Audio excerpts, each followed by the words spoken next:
Miami Heat Nation, what is going on, man? So, the rumors are already starting the second game into the NBA season for the Miami Heat involving Jimmy Butler. And it looks like the Houston Rockets want to trade for Jimmy Butler right away.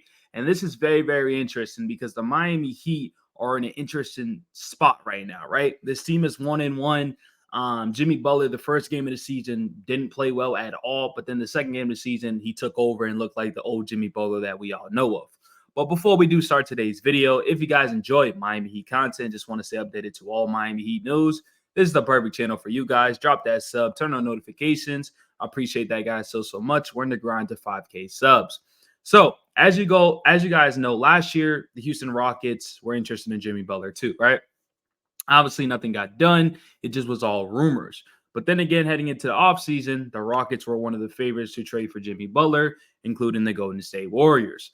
Now we're back into the season, and the Rockets continue to get brought up, which is kind of like, maybe this trade does eventually happen. Now, we all know that the Miami Heat's front office did not give Jimmy Butler a contract extension.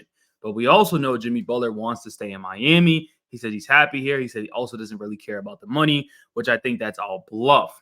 Now, this season can do it all, right? And I think, and I've been saying for a while, you need to see 10 to 20 games of what do you do with this team, right? So if this team goes 20-10 or 10-5 or whatever the case may be, you let it roll. But if this team starts struggling, especially losing to the bad teams, then I think you start questioning, okay, do we trade Jimmy, right? Because there's no point in giving Jimmy Butler a contract extension if this team is not even competing for a championship. You get what I'm trying to say? Because the last 2 years, we've been playing teams, and we haven't really done much roster construction with this roster, to be honest with you, outside of adding young talent and Alec Burks. And for all the Heat fans, we watched these two games. The two games just look like last year. We're 1-1, which is good. But once again, we lost our first game of the season, got embarrassed by a young Orlando Magic team that isn't going to go anywhere, that you're going to have to fight to get into that top four. And then you played the Hornets and you went into a dog battle with the Hornets, who didn't even have Brandon Miller. So I'm happy with the win. I'm grateful, but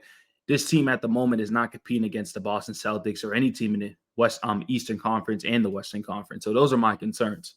Anyways, this report right here, this article, it says Heat may trade $146 million Jimmy Butler to the Rockets amid struggles. It says the Miami Heat may consider trading forward Jimmy Butler to the Rockets as they evaluate their playoff contention. But for core led by 27-year-old Bam Adebayo, the Heat must decide if Butler could sustain their competitive edge. Should Miami's prospect dim, Rockets have emerged as a leading candidate for Butler's, highlighting their interest in bolstering their roster. The potential trade aligns with Butler's Texans roots, which add another layer to the speculation. So it says Butler is in the second year of a 3-year, $146 million contract extension. Miami's current record stands at 1-1 following Butler's 3-point performance against the Magic and 26 points against the Hornets. The Heat's commitment to a playoff push could deter them from moving Butler, despite him wanting competitiveness compared to the younger players, which raises questions about their strategy for the future. So I haven't even read this article, but pretty much they're saying everything that I just said, right? Jimmy Butler's, inconsistent play beginning of the season, his contract, the Miami Heat with the young people, what do they do with that? And then pretty much says, what's next? If the Heat struggle early in the season, trade discussions around Butler could obviously intensify. And that's what I've been saying too. So when you look at the Miami Heat schedule, it's pretty easy in my opinion.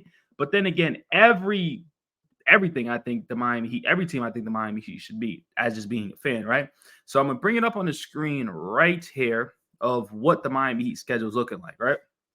So obviously today you got the Detroit Pistons, but after that you got the New York Knicks and you got the Washington Wizards. So honestly, I think this team should be 3-0 in the next 3-0 games.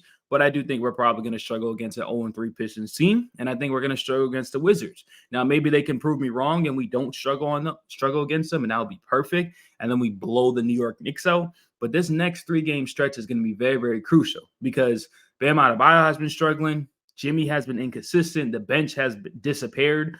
Jaime needs to step up a little bit more. Maybe you need to start playing the younger players to get that bench to be bolstered a little bit more because it's struggling really, really bad. So there's a lot of questions this Miami Heat team needs to answer really, really quick because the Eastern Conference, they're going to keep winning games, and we cannot be falling out the standings that quick. Like I said, we are 1-1. We are currently 5th seed. And I'll show the standings on the screen right here. So yeah, we're the fifth seed. The Celtics are 3-0, Cavs are 3-0, 2-1. I'm not worried about the Atlanta Hawks or anything like that, but these are the teams that we're gonna have to see 100%. They're gonna be there at the end of the day. So when we talk about the Rockets side, I do think it makes sense for the Rockets. The Rockets have a young team, and I do think we can get a couple young players off them, to be honest with you. Like, you got Amen, you got Jabari, you got Reed Shepard, you can give us draft capital, like out Jalen Green. Like, I would love to take those young players and come to Miami, because then when you take those young players coming to Miami with our coaching staff and our organization, you could take them over the next league, right? Even though Jalen Green signed that contract extension, they don't even know if he's going to be their franchise guard. And you notice they signed Sengun to 5 years, but only Jalen Green like 2 to 3 years. So you could possibly put Jalen Green, Jabari Smith, give me some draft picks, and roll with the young talent that we got in Miami, and I'll be completely fine with that. We got to get something out of Jimmy Butler, unless this team wants to compete and they prove us wrong and stuff like that. I'm cool with that. So both directions I'm fine with. But I think the Houston Rockets make sense. And yeah, let me know what you guys think about this, and follow for more Miami Heat content.